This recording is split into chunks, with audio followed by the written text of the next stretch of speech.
မင်္ဂလာပါကျမတို့အခုဒီသင်ခန်းစာမှာ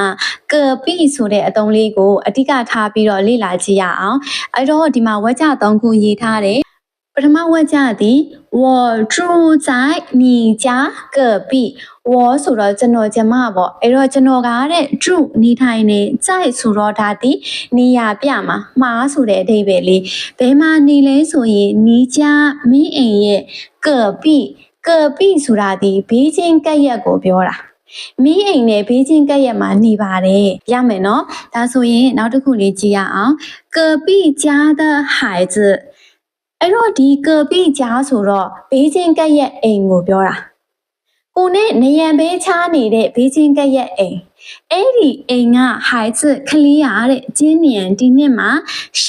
小学ဆိုလို့ရှိရင်မူလတန်းတက်တယ်တဲ့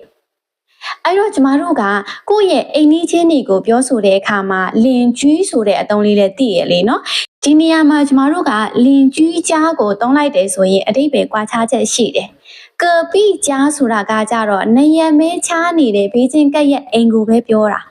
လင်ကျွီးကြားကတော့ဘေးချင်းကပ်ရဲ့အိမ်လဲရတယ်သို့မဟုတ်ကိုနဲ့2အိမ်ကျော်3အိမ်ကျော်အိမ်နီးနားချင်းအိမ်တွေကိုပြောလို့ရတယ်